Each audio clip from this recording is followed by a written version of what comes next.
Bismillahirrahmanirrahim. Assalamualaikum warahmatullahi wabarakatuh.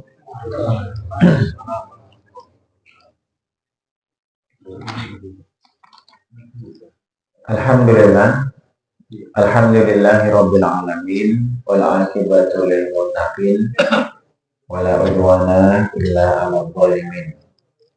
Wassalatu wassalamu ala asrofil anbiya'i wal mursalin Sayyidina wa maulana Muhammadin wa ala alihi wa sahbihi ajmain. Amma ba'du. Alhamdulillah kita bertemu kembali dan masih melanjutkan tema kajian kita perjalanan sirah Nabi ya. Seingat saya terakhir itu sudah Rasul sudah mengikuti perang Fijar di usia 15-an itu Pak ya. Kemudian setelah itu peristiwa pra kenabian itu ya, Rasul masuk dalam sebuah aliansi keorganisasian ya yang bernama Hilful Fudul. Sudah ya. Yang di situ aliansi dari berbagai tokoh-tokoh masyarakat yang sepuh-sepuh waktu itu Pak ya. Karena ada kasus kezaliman yang terjadi di Mekah yang dilakukan oleh salah satu tokoh Mekah waktu itu, As bin Wail As-Sahmi ya, bapaknya Amr bin As. Sampai mereka orang-orang sepuh yang di tokoh-tokoh Mekah itu, mereka kemudian beraliansi membentuk sebuah lembaga bernama Hilful Fudul. Nah, cuman Rasulullah SAW seorang diri yang satu-satunya peserta yang sangat muda Pak waktu itu Pak. Di komunitas orang-orang yang sudah sepuh, itu sepuh dia. Sudah pensiunan lah kalau sekarang mungkin Pak ya. Nah, beliau sendiri yang masih usia remaja, masih usia SMA lah kalau sekarang. Ya, buasan ya. Pensiunan semua. Nah, di sini menunjukkan bahwa kapasitas Rasulullah SAW itu bahkan sejak muda sudah diakui ya. Karena itu tidak mungkin lah ada komunitas orang-orang sepuh-sepuh itu Pak ya mau ngajak orang yang anak yang masih muda ya. Kalau memang tidak punya kemampuan, kalau memang dirasa tidak punya kemampuan yang lebih, tidak mungkin. Di situ salah satu kelebihan Rasulullah. Sejak muda sudah memang terkenal Pak ya. Makanya nanti ini sebenarnya begini ini sebenarnya ya. Kenapa ada proses Rasulullah SAW itu dengan berbagai macam kejadian, peristiwa sebelum Rasulullah SAW nanti diangkat menjadi Nabi. Diangkat menjadi Nabi dan Rasul itu kan usia 40 tahun. Setelah beliau itu bahkan sudah menikah selama 15 tahun ya. Nah, dan kalau kita hitung ya, Rasul diangkat menjadi Nabi itu total durasinya di Mekah 13, di Madinah kan 10, 23 tahun.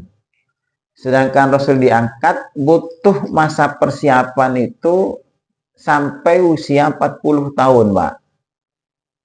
Jadi kalau dihitung-hitung itu lebih panjang usia persiapan lah bahasanya. Ini 40 tahun ini kan masa persiapan sebenarnya Pak. Rasul sejak muda sudah mulai dilatih bagaimana mencari nafkah ya dalam hidup yang penuh dengan zaman sekarang penuh dengan kekerasan Pak ya. Angon wedhus itu loh Pak. Ya, saya sering sampaikan kalau ngaji itu agak ditadaburi ya. Angon wedhus di zaman dahulu ya masuk ke gurun pasir, bukit-bukit itu kan bahayanya itu kan besar. Ya minimal ketemu macan lah atau apa, binatang buas ya. Ya atau serigala yang di situ membahayakan bisa jadi. Nah itu kalau arek wedian tidak jadi, Pak. Artinya sudah sejak kecil dilatih keberanian. Ya. Usia 8 tahun itu. Awan wedhus itu, Pak. Kemudian setelah itu diajak traveling oleh pamannya itu. Belajar untuk keluar negeri sudah, Pak ya. Perjalanan usia 12 tahun. Juga dilatih kemandiriannya. Nah, sekarang sudah masuk ke pernah ikut di perang Fijar di sini ya. Itu juga melatih keberanian. Kemudian masuk di sebuah aliansi lembaga yang bernama Hilful Fudul ini ya. Itu juga melatih kepekaan sosialnya sudah dirangsang sejak awal, Pak. Karena di situ kan satu lembaga yang berfungsi untuk membela orang-orang yang didolimi. Itu kan jiwa sosialnya sudah tinggi Rasul itu, Pak. Itu masa-masa persiapan sebelum beliau menjadi nabi. Sampai nanti akhirnya beliau setelah itu kan bisnis ya, berdagang. Dilatih jiwa manajerialnya. Nah, kita sudah kaji ini kayaknya ya. Rasulullah berdagang itu kan bukan di dalam kota, Pak ya. Ketika mengambil barang dagangan, menjalankan barang dagangan milik Bunda Khadijah itu kan, itu sampai ke Busra, ke Damaskus, sampai ke Syam, bahkan sampai ke Persia. Jarak tempuh 1.200 kiloan, Pak ya. Dan itu membawa jumlah komoditas dagangan yang tidak sedikit loh ya. Sehingga kemampuan eksekusi, kemampuan untuk analisa, prediksi itu sudah dilatih betul ya. Di samping juga yang paling penting nanti adalah pengenalan medan, Pak ya. Karena dibutuhkan ketika nanti kita akan bahas nanti ya, kalau ketemu di peperangan Rasul itu, Pak. Itu kalau tidak kenal medan KO, Pak ya. Nah, di situ masa persiapan artinya di situ, Pak ya. Jadi kalau kita pelajari memang ya, kadang-kadang memang masa persiapan itu jauh lebih panjang daripada memang hari hanya gitu loh, Pak ya. Kayak seorang petinju gitu ya. Petinju kalau ingin bertahan 12 ronde di ring ya, sekitar berapa menit tuh? 35-an menit, 36 menitan ya. Satu ronde kan 3 menitan gitu. Harus bisa kalau kepingin bertahan 36 kan dia minimal harus berlatih 35.000 jam bisa jadi, Pak. Ya. Masa persiapannya lebih panjang. Ceramah kayak begini nih, Pak ya. Ceramah 1 jam ini. Ya bukan satu yang dibaca, Pak ya. Ya untungnya sudah sering masalahnya. Jadi tidak usah mikir mana gitu. Tapi kalau yang tidak biasa khutbah, coba ya. Disuruh kena tugas khutbah Jumat. Itu seminggu golek materi dan mari-mari itu, Pak ya. Jamin itu dah. Khutbahnya cuma 15 menit ya kan. Masa persiapan panjang. Orang nikah saja lah, Pak ya. Mau punya gawe repot itu ya. Nikahnya paling repotnya 2 hari, 3 hari. Tapi persiapannya. Apanya itu? Ngapal no, Pak ya. Bukan itunya lagi, Pak ya. Sing nyiapno jajane, nyiapno bumbu-bumbu buat masakannya, order terapi macam-macam itu kan bahkan sebulan sebelumnya itu, Pak ya. Jadi memang seperti itu. Makanya kan sama lah kita kalau kita ingin nanti kan matang, Pak. Karena butuh matang ya. Kematangan yang maksimal ya. Nah, kita ingin terjun ke medan dakwah, dunia dakwah ya. Jadi tidak bisa instan. Lemah kalau instan nanti, Pak ya. Kita di sini mau jadi aktivis dakwah gitu ya, ingin berdakwah, ngajak masyarakat ke agama, ke Islam, pemahamannya benar. Itu butuh persiapan, Pak itu, Pak. Tidak tiba-tiba gabung langsung diajak ikut dakwah, lemah jadinya, Pak. Wakil presiden barangkali. Iya. Jadi balik mana gitu. Sama lah ya. Semua Pak butuh persiapan. Dan Rasul itu kan tidak langsung simsalabim, langsung saya Nabi. Apa ikut saya, tidak begitu. Masa 40 tahun itu lah memang Allah persiapkan betul ya. Persiapkan betul tuh Pak ya. Agar nanti intinya itu masyarakat Mekah tidak punya alasan untuk menolak Rasulullah SAW itu Pak. Secara logika, secara fakta, secara realita tidak ada alasan. Kenapa? Cobalah bergaul sudah 40 tahun. Kita saja bergaul, saya bergaul dengan Pak Satrio, Pak Sari itu 5-10 tahun saja. Wis apal betul Pak karakternya Pak ya. Iya kan? Gaya bicaranya hafal, bahkan model jalannya sudah, gaya berjalannya itu hafal Pak ya. Bahkan gaya SMS-nya juga hafal. Ya. Ya, enggak itu pasti kan hafal.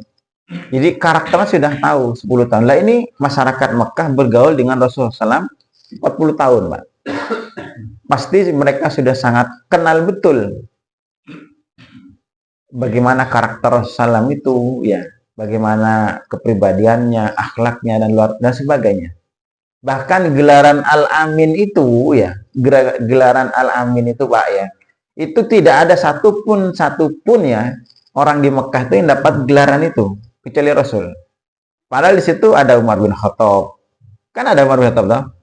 Ada Amr bin As, Abdurrahman bin Auf, ada Abu Bakar As-Siddiq. Di Mekah itu kan golongan sahabat utama semua Pak. Tapi kan tidak ada satupun yang dapat gelaran Al-Amin.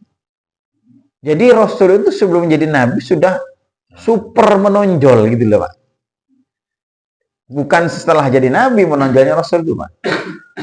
Setelah menonjol ya. Bahkan begini saya sampaikan Pak ya.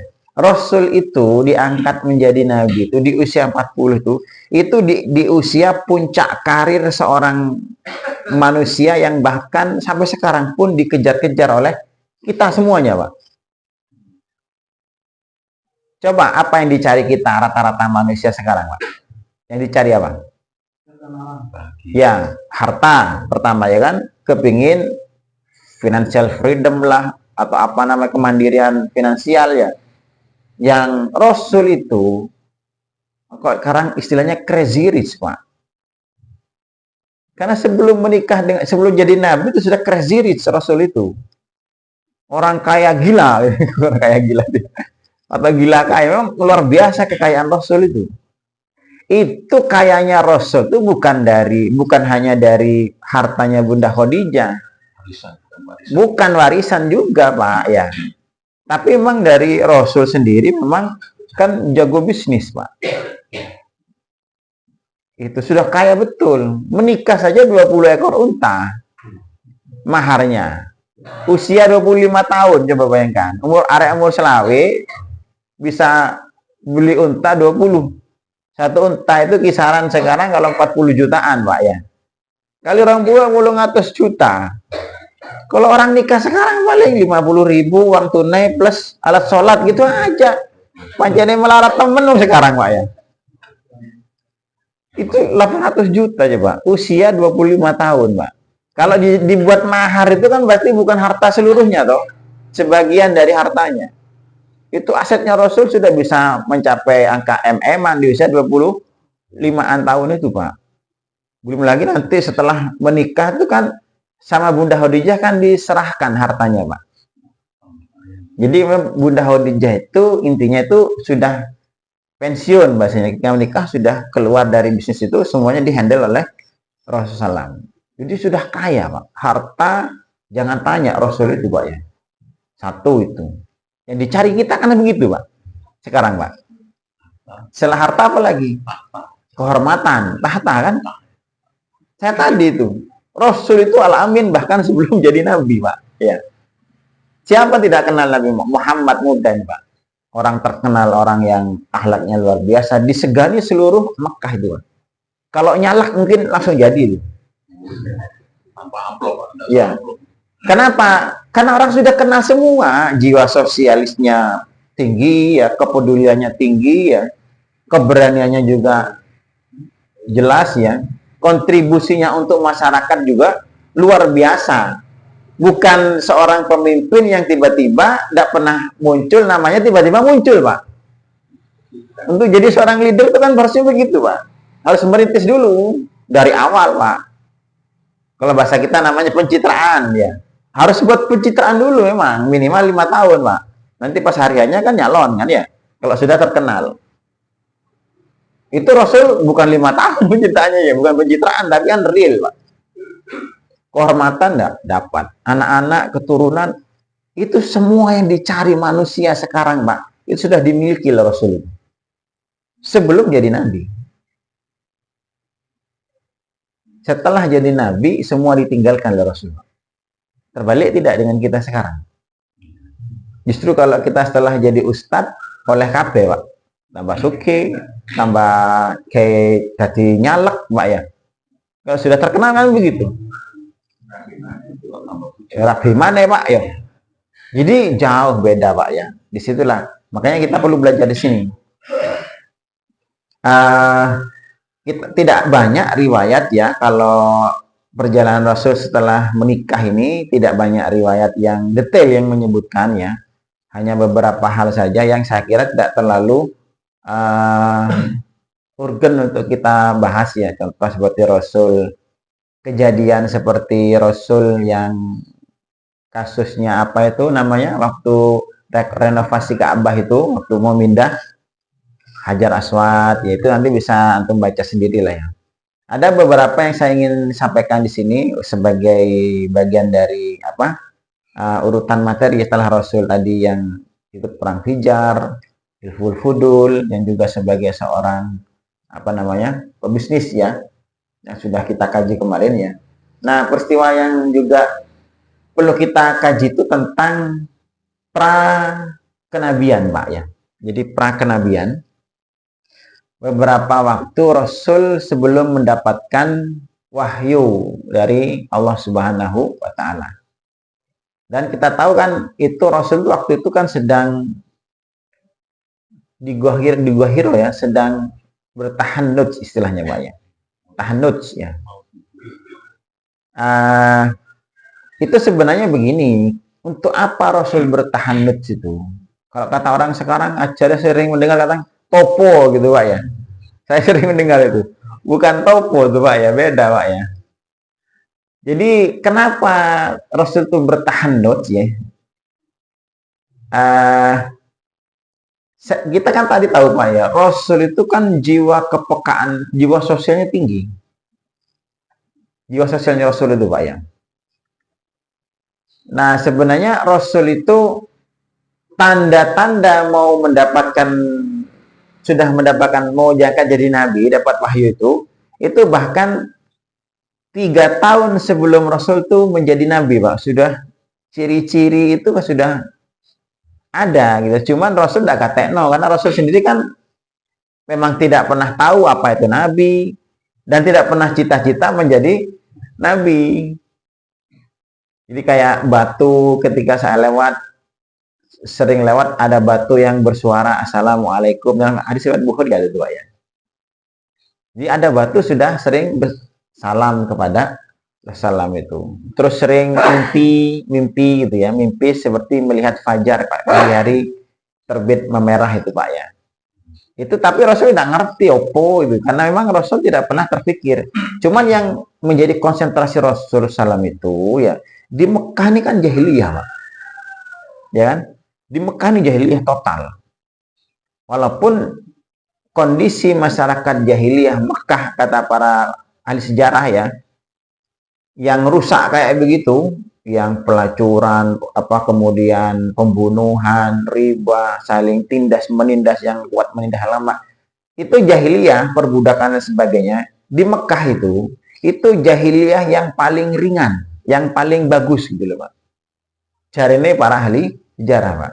Dibandingkan kejahiliahan, sistem yang sedang berlaku waktu itu di Yunani, di Persia, di Romawi itu, Pak.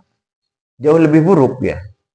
Jadi Mekah yang kalau kata kita rusak, jahiliyah zaman rusak itu yang paling ringan kerusakannya itu loh, Pak.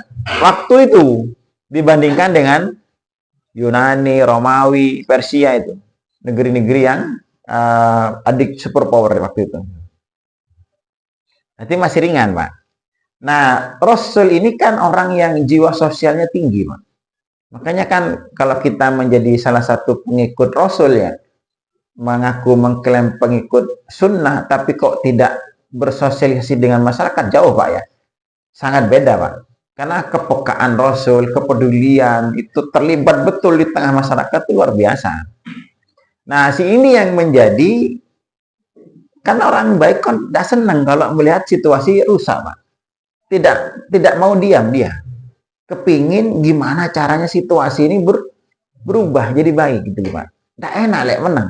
Bukan cuek Rasul itu Pak.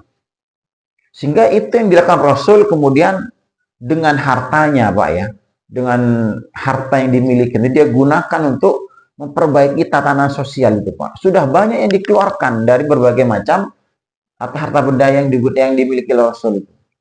Cuman itu tidak menyelesaikan masalah gitu loh Pak. Ada orang yang punya hutang, ada orang sing saling bertengkar, rebutan warisan, rebutan bisnis, itu Rasul kasih solusi. Bahkan ada orang yang kesusahan penghidupan, Rasul kasih santunan, kasih bahkan ada orang yang punya hutang, bahkan dilunasi hutangnya Rasul juga. Ada yang tidak punya pekerjaan, dibimbing, dikasih pekerjaan. Ini dari mana ini berita kayak begini saya sampaikan ini Pak? Ini dari ucapan Bunda Khadijah sendiri Pak. Karakter Rasul ini Pak ya. Ini pahami dulu Pak ya. Jadi yang dilakukan Rasul itu sebagaimana yang nanti ya, cuma saya lompat dulu sebentar ya. Nanti kan ketika Rasul itu dapat wahyu pertama kali, itu kan gemeteran Pak. Kalau takut ya. Kemudian pulang sambil gemetar, zamiluni kan begitu kan ya. Pulang dia sambil selimuti aku. Kemudian dipeluk oleh Bunda Khadijah sampai tenang. Kemudian setelah tenang, gemetarnya hilang, paniknya hilang ya. Rasul kemudian bilang begini kan ke Bunda. Ini lihat di riwayat Bukhari, panjang hadisnya Pak ya. Dia bilang, saya khawatir akan terjadi sesuatu yang buruk menimpa diriku, kata Rasul. Karena Rasul takut tadi. Ono wong dek gua Pak, ono wong lanang menampakkan diri betul keluar ikro kan gitu kan. Antum mani ndak paling belayu Pak ya. Ada sawanan Pak ya. Rasul kan pemberani, ngono sik wedi Pak ya. Nah, akhirnya setelah reda gemetarnya itu, Rasul benar saya takut terjadi sesuatu yang buruk menimpa kakak. Sesuatu yang buruk itu apa maksudnya? Yang ditakutkan Rasul waktu itu, Pak. Coba kalau di buku sirah tidak dijelaskan, Pak ya. Kalau di buku sirahnya Abu Barakuri ya. Itu Rasul itu takut itu adalah jin, Pak. Yang nanti dia mau menyusup ke diri Rasul sehingga Rasul diangkat menjadi dukun. Karena Rasul itu paling anti terhadap hal-hal yang sifatnya klinik perdukunan, Pak. Walaupun masih zaman jahiliyah. Kalau jadi dukun kan buruk gitu lah, maksudnya gitu. Nah, Bunda Khadijah ketika Rasul bilang begitu, khawatir terhadap dirinya itu, Bunda Khadijah kan menenangkan, Pak. Dan kalimat ini yang istimewa, kalimat beliau. Wallahi la yuhzikallahu abadan, kata. Demi Allah, kata Bunda Khadijah, Allah tidak mungkin menghinakanmu selamanya. Kenapa? Karena Bunda Khadijah tahu betul kayak apa suaminya ini, Pak. Karakternya. Coba kalimatnya ya. Innaka latasilur rahim. Wa tahmirul qalb wa taksibul maqdum wa tukrim daif wa tu'inu ala nawaidil haq. Itu kalimatnya ada berapa tuh? Ada 5. Kita akan coba pecah di sini, Pak ya. Ini kalimatnya Bunda Khadijah. Wallahi la yuhzikallahu abadan. Tidak mungkin Allah terjadi sesuatu yang buruk pada diri engkau, kata Bunda Khadijah, Pak. Kenapa? Alasan satu, innaka latasilur rahim. Kamu itu siapa yang tidak mendapatkan uluran tangan dari hartamu dari kalangan orang-orang keluarga Bani Hashim, Pak. Bani Hashim itu Rasul itu bapaknya siapa namanya? Abdullah. Bapaknya siapa namanya? Abdul Muthalib. Bapaknya Abdul Muthalib Hashim. Berarti Hashim itu adalah buyut, Pak. Kalau keluarganya bapak, saduluran bapak masih sempit, ya kan? Kalau keluarganya Mbah Abdul Muthalib, saduluran mbah kita mungkin masih sempit. Tapi kalau saduluran buyut, Pak, keluarga sangat banyak, maka disebut dengan Bani Hashim. Kata Bunda Khadijah, siapa di antara orang-orang Bani Hashim yang tidak mendapatkan santunan dari Rasulullah? Dari engkau, wahai suamiku. Dari hartanya Rasul itu, Pak. Dan harta Rasul juga mayoritas juga hartanya Khadijah, Pak. Jadi Rasul itu menyambung silaturahmi keluarga itu. Menyambung silaturahmi dengan keluarga itu dengan apa yang paling efektif, Pak? Dengan uang, harta, beras kalau sekarang. Tapi bukan dulure mbah, dulure bapak, dulure mbah, bukan, dulure buyut, Pak. Itu berapa orang itu? Semua dapat santunan dari Rasul itu. Dan itu harta yang digunakan itu miliknya Bunda Khadijah. Dan Bunda Khadijah senang karena hartanya digitukan, Pak. Coba sampean duwe bojo saiki, dunyane bojo sampean ditum-tum gitu, Pak. Itulah kenapa makanya Bunda Khadijah ini, Pak, ya, dia disebut wanita yang tidak layak dimadu, Pak. Kenapa? Tidak nemu kok ngono, Pak. Julukannya kan dia wanita yang tidak pantas di madu. Kenapa? Tidak ada wanita seperti itu, Pak. Awak dia bojone ndak kerja ngomel bojone, Pak, ya. Sampai pengajian tok Mas ini. Tak kerja. Ini bukan kita tidak ngasih belanja, ini uang dia dihabiskan oleh Rasul, Pak. Untuk menyantuni keluarganya sendiri bahkan. Bani Hashim keluarganya Rasul, Pak. Innaka latasilur rahim, bahasanya. Jadi Rasul itu kepada sak duluran, Pak, ya, sak keluarganya, buyutnya, ya, bukan hanya mbahnya, tapi buyutnya itu dekat semua, Pak. Kalau orang tidak berjiwa sosial tidak bisa ini. Rasul, saya cerita kemarin kan, ya, ketika masih muda sampai Rasul diperintahkan oleh Abu Thalib untuk bisnis, itu kan hasil uangnya bisnis Rasul dikemanakan? Kan digunakan untuk menyantuni janda-janda Bani Hashim, sak duluran nih, Pak, santunya sampai habis itu jiwa sosial Rasul, Pak. Innaka latasilur rahim, dalam hadis riwayat Bukhari, ya, nanti cari hadisnya, Pak, ya. Wa tahmilul kab, dan engkau itu tahmilul kab, karb, ya, karbun itu kan, ya, kesusahan, Pak, ya, orang yang terjepit kehidupan yang sangat susah, Pak. Mungkin karena banyak hutang, dia banyak anaknya tapi tidak punya penghasilan, atau mungkin kena bangkrut, orang yang punya kesusahan, Pak. Nah, Rasul itu kan begini, Pak. Tahmil, hamil itu kan orang hamil, mengandung kan, ya. Kalau kita begini kan, misalnya ada teman kita yang sakit, ya, terus dia butuh biaya rumah sakit, misalnya butuh biaya rumah sakit 20 juta. Kan jamaah biasa begini, marilah saudara-saudara kita bantu saudara kita untuk meringankan. Rasul itu bukan meringankan, Pak. Tahmil, hamala, hamil, mengandung, memikul. Jadi butuh berapa biaya rumah sakit? 20 juta, ya sudah, 20 juta. Butuh berapa untuk anaknya sekolah? Butuh 5 juta, ya sudah. Bukan begini. Ini, ya, mohon maaf saya bisa bantu cuman ala kadarnya, kan gitu kalau kita, Pak, ya.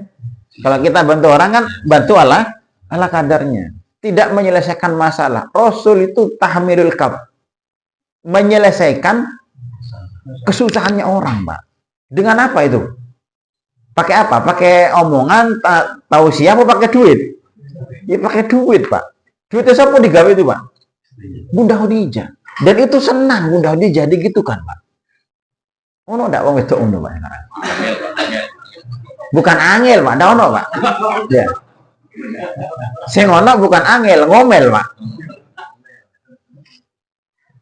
Itu kayak begitu Rasul itu, Pak. Jadi orang-orang yang sedang kesusahan di Mekah itu, mereka tuh kalau cari bantuan, Pak, datang ke sini ditolak, datang ke sini, Pak, sampai hampir seluruh Mekah minta bantuan ditolak, mereka tetap tidak berputus asa. Sebelum dia mengetuk pintu rumah Muhammad. Kata orang begitu, para sahabat itu. Sampai ke begitu ahlak Rasul itu, Pak. Kira minta bantuan ke Pak Satrio tidak dikasih, ke Pak Citro tidak dikasih, ya Pak Toh tidak dikasih, tidak masalah. Suruh nami Pak cari. Misal begitu, Pak ya. Kenapa? Terkenal pasti tidak ditolak kalau di rumahnya Rasul. Itu begitu ya. Jadi begitu, Pak ya. Itu jiwa sosial Rasul itu sampai terkenal semekah itu. Kalau ada orang kebutuhan, kesusahan, pokok saat orangnya nengormai Muhammad, mereka ditolak tidak masalah. Ono masih terakhir rumahnya Muhammad. Kata mereka begitu. Tahmilul Kab itu. Karakter Rasul dari itu Bunda Khadijah sendiri cerita itu, Pak. Tidak mungkin kamu orang sebaik itu kena keburukan gitu. Itu kalau kita tidak kenal jiwa Rasul kan kayak begitu, Pak ya. Ini sebelum jadi nabi loh ya. Wa taksibul makdum, dan engkau juga kasab itu kan pekerjaan, Pak ya. Usaha. Makdum itu orang sedang kepepet belum. Jadi begini, Pak ya. Kita jamaah kan ada kadang-kadang kita punya teman-teman yang dia itu kadang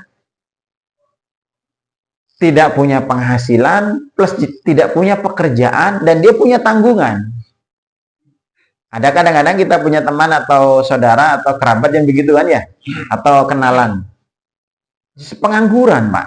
Pengangguran padahal dia sendiri juga butuh apa namanya? Penghasilan untuk keluarganya. Nah, Rasul itu bukan hanya membantu ngasih santunan, Pak. Kamu itu sekarang nganggur, butuh uang. Kamu bisanya apa? Saya bisanya punya skill neter ya Rasul, misalnya begitu. Ya sudah. Tapi kamu kepingin apa? Kami buka bengkel teter. Ya sudah, diajari neter sama Rasul, Pak. Skillnya, Pak. Ilmunya. Sampai bisa, kemudian dimodali. Sampai jalan. Sampai dia jadi lepas, bisa mandiri. Jadi diajari ilmunya plus dikasih modalnya. Taksibul makdum itu. Itu terkenal itu, Pak. Di Semekah itu, Pak. Kamu kepingin apa? Saya kepingin jualan bakso. Bisa tidak caranya? Tidak bisa ya Rasul. Diajari jualan cara buat bakso. Diajari cara marketingnya, cara bisnisnya, plus modalnya, Pak. Ada deh. Kalau Ustadz begitu, Pak. Jamaahnya banyak yang jadi ikut pengajian, Pak ya. Iya memang begitu contohnya. Kita mau mencontoh Rasul, Pak ya. Sampai seperti itu. Jadi itu pakai apa itu? Pakai uang lagi, Pak. Uangnya siapa? Bunda Khadijah, Pak. Dan Bunda Khadijah senang digitukan hartanya. Bangga dia bahkan terhadap suaminya yang menghabiskan hartanya seperti itu, Pak. Dan Anda mau ngecok ini, Pak ya. Ya. Kemudian apalagi kata Bunda Khadijah. Jadi hadis riwayat Bukhari ya, nanti coba dicari, silakan dicari di Bukhari. Taksibul makdum tukrimud daif. Engkau juga orang yang paling memuliakan tamu. Rasul itu jangan bilang begini, jangan pikiran begini, Pak. Kalau dahulu ada tamu, kan tidak ada mobil, toh, Pak. Kan tamunya dari jauh minimal jalan atau enggak naik unta atau naik kuda. Dan perjalanan tidak mungkin sehari 2 hari, bisa kadang seminggu kan gitu kan lah. Nah kalau orang perjalanan mau bertamu, perjalanan atau seminggu, kira-kira bertamunya 1 jam atau 2 jam atau nginep? Ya nginep loh, Pak. Nah itu kalau ada tamu tuh sama Rasul, nginep di rumah saya, makannya ditanggung total, terus nanti kalau pulang disangoni, Pak. Jadi uang BBM pulang pergi itu dikasih. Terus kalau sekarang kan susah, Pak. Ada tamu tuan rumah begitu kan. Kalau tamu jauh, dan homestay saja di sana, gitu kan. Nanti ya mangan-mangan dewe, duit dewe. Zaman itu kalau tamu-tamu dari luar itu, pasti ke rumah Rasul itu, karena dia senang nginep, dan nginepnya bukan sehari, Pak. Dan itu dijamu makan 3 kali. Ditambah lagi nanti pulangnya dapat uang transport. Itu dengan apa itu? Dengan uang lagi, Pak. Dan itu uangnya Bunda Khadijah. Dan itu terkenal semekah itu, Pak. Ya. Senang Bunda Khadijah gitu kan. Itu makanya dia, kalau saya ngisi pengajian itu kasih judul gitu Pak, dia wanita tidak layak tidak pantas dimadu Pak. Nah kalau kayak gini tidak bisa memang karena Rasul pernah menikah lagi tidak sama Bunda Khadijah? Tidak ada Pak ya. Baru setelah Bunda Khadijah meninggal, barulah Rasul poligami. Kenapa? Tidak layak dimadu wanita kayak begini. Tidak ada tandingannya Pak. Tikrimud daif wa tu'inu ala nawaidil haq. Dan engkau itu membantu orang-orang yang memang membutuhkan bantuan. Tadi itu sama, hampir kayak orang yang membutuhkan, misalnya dia sedang bangkrut, sedang kesusahan, itu semua pakai harta.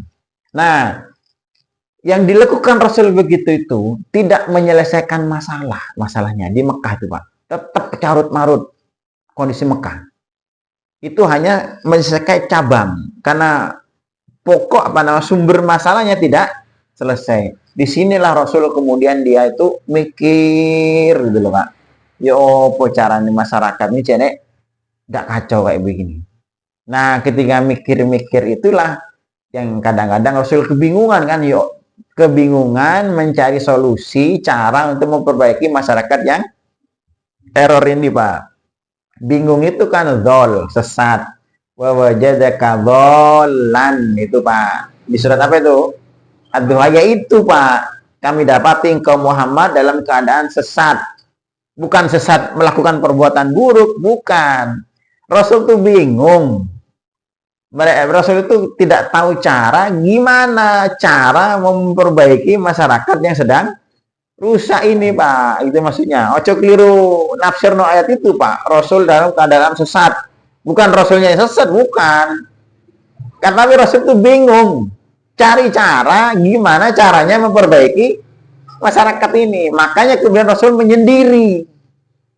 Dan itu dilakukan 3 tahun Pak. Sebelum Rasul dapat berturut-turut ya setiap tahun itu Pak. Namanya tahannuts itu Pak. Tahannuts itu asal kata dari Hanif. Karena zaman jahiliyah itu ada namanya kelompok orang yang Hanifiyun Pak. Hanif apa maknanya Hanif? Lurus Pak. Ya. Nah, orang-orang yang kelompok orang-orang yang masih Hanif, masih lurus ya, itu mereka tuh punya kebiasaan memang. Mereka namanya kebiasaannya apa? Tahannuf namanya Pak. Tahannuf ya aslinya. Berubah jadi tahannuts karena lidahnya orang Arab. Jadi kayak iklab tuh loh Pak. Iklab itu kan perubahan suara. Kayak min, nun mati ketemu ba, min ba'di. Jadi berubah jadi mim ba'di. Itu namanya tahannuf aslinya. Kebiasaan orang-orang yang hanif. Ya, orang yang lurus. Untuk apa? Mencari solusi. Gimana caranya merubah situasi ini gitu lah. Dan itu dilakukan Rasul itu di Gua Hiro. 3 tahun berturut-turut sebelum Rasul dapat wahyu itu Pak. Berarti usia berapa? 40, 39, 38. Sejak usia 38. Setiap bulan Ramadan memang Rasul itu Pak. Naik ke Gua Hiro, bawa bekal. Dan itu tidak sebulan loh Pak, tidak sebulan. Nanti bekalnya habis pulang dia.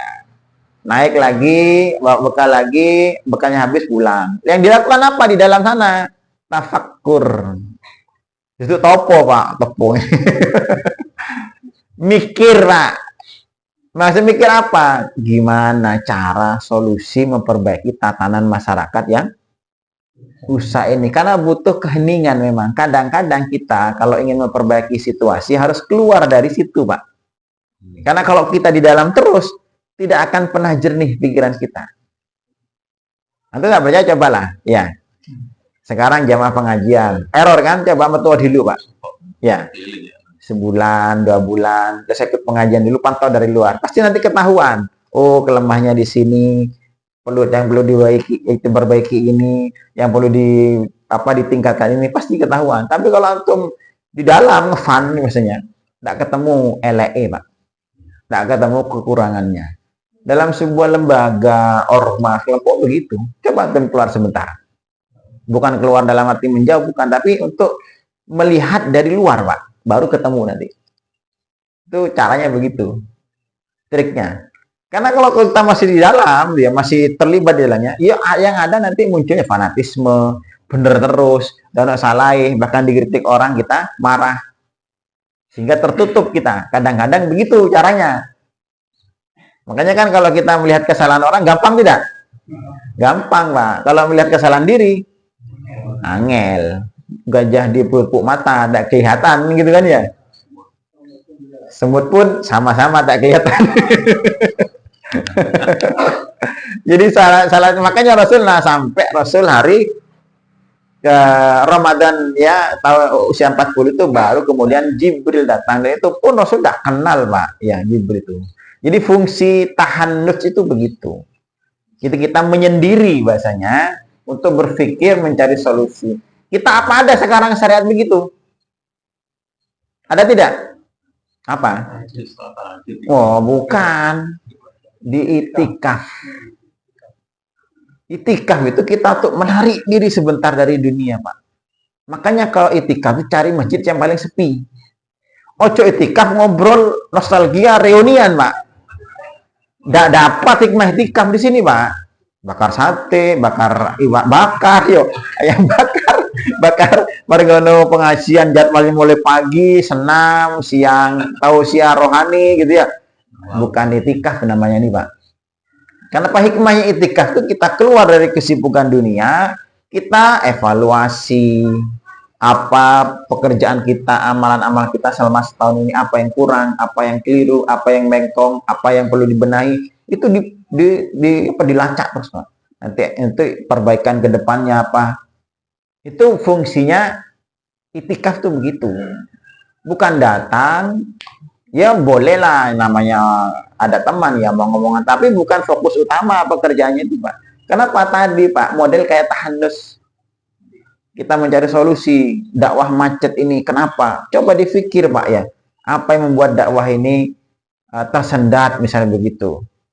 Apa mungkin sikap saya terlalu kasar, kurang lembut, atau saya terlalu medit? Biasanya dia begitu. Dakwah itu, Pak, saya sering ngomong, dakwah sekarang itu kalau mau antum kepingin maksimal dakwah, jangan pakai ceramah kayak beginian. Pakai dalil, karena orang tidak butuh dalil sekarang, Pak. Butuh duit. Ya. Makanya dakwah itu butuh uang, Pak. Rasul itu habis hartanya dibuat apa? Jadi buat dakwah. Bukan malah setelah jadi pendakwah tambah suki, Pak. Kuali, Pak. Satu orang jadi kiai melarat. Setelah jadi kiai bisa tuku alpat, Pak, ya. Susah, Pak. Lalu ngomong ini kita nyunah ngikut sunnah Nabi. Dari mana sunnah Nabi, Pak? Sunnah Nabi itu kaya, jadi sebelum jadi kiai kaya, setelah jadi kiai melarat, Pak. Begitu, hartanya digunakan untuk dakwah. Makanya dakwah sekarang itu saya sering sampaikan tuh, di mana-mana butuh uang, Pak, kita, Pak, untuk dakwah tuh, Pak. Butuh uang, jamaah dakwah kayak kita melarat-melarat gini, Pak, ya ada jalan dakwahnya, Pak, ya. Paling kuat-kuatnya itu sego jagung itu, Pak, ya. Coba undang masyarakat sini, Pak, ya. Salat subuh berjamaah, door prize satu orang 100.000 ya. Udah kamat ini, Pak. Ya. Masjid ini, Pak, ya. Tapi dari mana kita uangnya? Ya dari kita, Pak. Keluarkan dakwah. Karena memang dakwah itu membutuhkan uang. Oh iya. Masuk. Iya. Ya makanya minimal pakai akeh lah, Pak, ngisi, Pak, itu, Pak, ya. Sama Ustaz juga kakek. Bahasanya sama Ustaz kan bahasanya Ustaz ini uang bensin gitu. Bensin Probolinggo Lumajang butuh mek 50.000, Pak, susu, Pak. Ya. Kadang-kadang kita kan habis di situ, Pak. Potensi kita. Nah, kalau memang kita ingin mengikuti sunnah Nabi. Jadi jangan dianggap dakwah itu tidak butuh uang, Pak, ya. Minimal buat sekojabung butuh duit, Pak, ya. Minimal kan begitu. Nah, zaman Rasul itu begitu. Salah satu contoh, Pak, teladan ini tokan Rasul, Pak. Jadi dakwah itu kita sekarang kalau ingin mengajak masyarakat itu pakai uang. Orang Kristen kan dakwahnya pakai uang, Pak. Tukono sarimi gitu ya. Tukono apa mana beras. Kalau kurbanan itu, Pak, ya, dibelikan sapi, Pak, sak kampung, Pak. Warga ini butuh apa? Sapi satu dikirim. Kalau kita kan enggak, sapi ini malah patungan, ya. Sapi siji sik patungan yo. Mau dipangan dhewe pisan, Pak, ya. Akhirnya warga tidak tersentuh, tidak merasa merasakan manfaat dengan adanya kelompok masyarakat apa yang berdakwah ini, Pak. Masjid apalagi masjid isinya bangunannya digedekno yang diperbagus ya. Sehingga masyarakat tidak merasakan dampak adanya masjid. Ini kelemahan kita sekarang, Pak. Ini kalau kita mau belajar dari Rasul, Pak ya. Sehingga dia Rasul itu saat menjadi nabi itu, diangkat menjadi nabi itu ketika berada di puncak dunia, Pak. Crazy rich sudah. Tapi nanti setelah sampai Bunda Khadijah meninggal di tahun ke-10 kenabian itu, cari kafan tidak ada, Pak. Untuk nutupi itu jenazahnya itu, Pak. Ditutup kepalanya, kakinya kelihatan, ditutup kakinya, kepalanya kelihatan. Itu Bunda Khadijah, Pak. Orang terkaya di Mekah. Kemana hartanya semua? Apakah itu dihambur-hamburkan? Tidak ada. Untuk agama Allah, Pak. Ini kadang-kadang kita tidak muncul semangat kayak gitu sekarang, Pak ya. Makanya harus dimunculkan kita. Jadi agama itu makanya kan uang ya, memang bukan segalanya, tapi kan segalanya butuh uang, Pak ya.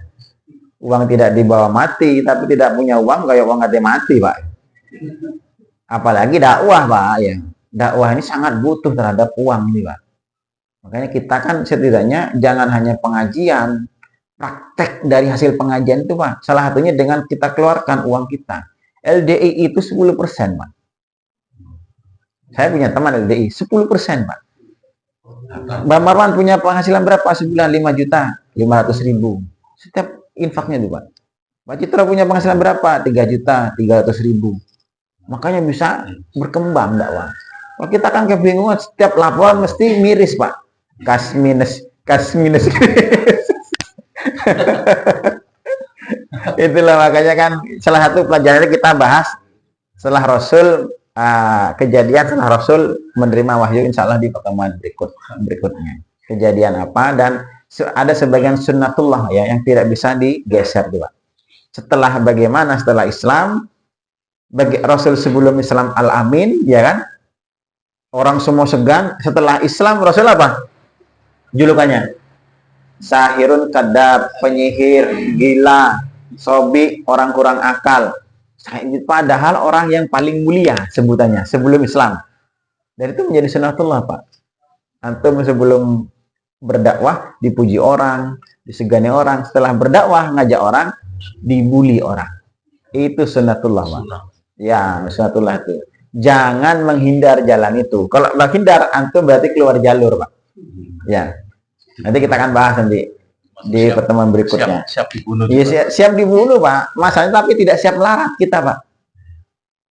Kebanyakan aktivis dakwah itu siap mati di jalan Allah, tapi tidak siap melarat di jalan Allah. Itu faktanya, Pak. Coba dipikir-pikir. Maka yang dimedani bukan mati, melarat. Wedi melarat. Sing dimedani, Pak. Sementara itu nanti pikir-pikir sendiri lah, direnungkan ya. Ucapan saya salah apa bener, Pak? Ini karena sering pengalaman kayak gini, Pak ya. Sementara itu dulu dari saya, mohon maaf kurang lebihnya. Assalamualaikum warahmatullahi wabarakatuh.